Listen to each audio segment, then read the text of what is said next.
নমস্কার বন্ধুরা, আজ আমরা জানব অপরাজিতা গাছের যত্ন ও পরিচর্যা সম্পর্কে। এই গাছটি নানা রঙের ফুল দিয়ে থাকে। আমার কাছে মূলত এই নীল রঙটি আছে।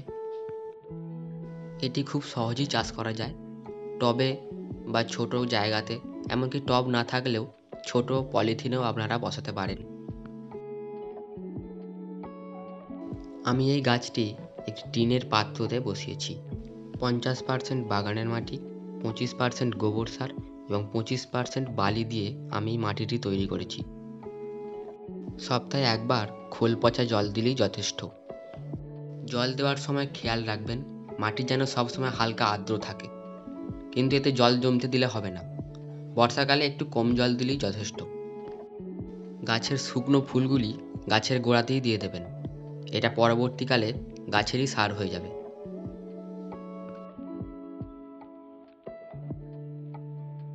এই গাছটি কিন্তু দেখতে পাচ্ছেন বনসাইয়ের রূপই নিয়েছে। গোড়াটা কিন্তু ভালোই মোটা হয়েছে।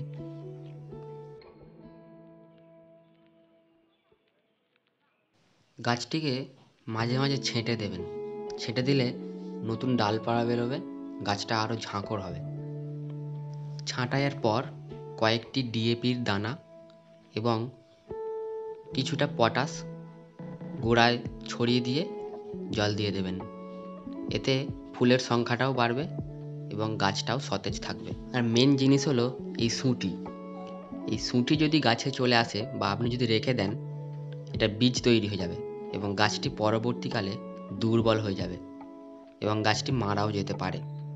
সুতরাং যতগুলি বীজ দেখতে পাবেন কেটে ফেলে দেবেন, তাহলে গাছটা আর বয়স্ক হবে না। নাহলে বীজ তৈরি হবে এবং গাছটা মারা যাবে।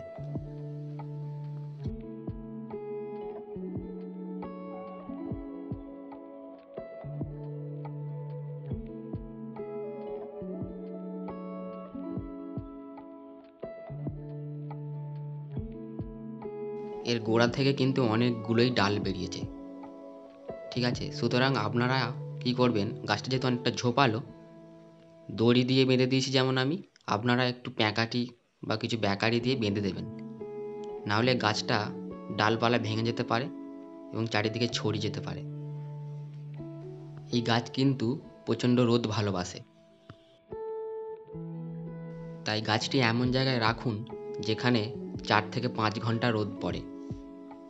এইভাবে নিয়মিত যত্ন নিলে আপনার অপরাজিতা গাছ সারা বছর সবুজ থাকবে আর রঙিন ফুলে ভরে উঠবে। তো বন্ধুরা, আজ এই পর্যন্তই। কেমন লাগলো আজকের ভিডিও? যদি ভিডিওটা ভালো লাগে তাহলে একটা লাইক করবেন, শেয়ার করবেন আর সাবস্ক্রাইব করতে ভুলবেন না। দেখা হবে পরের ভিডিওয় নতুন একটা কোনো গাছ নিয়ে। ধন্যবাদ।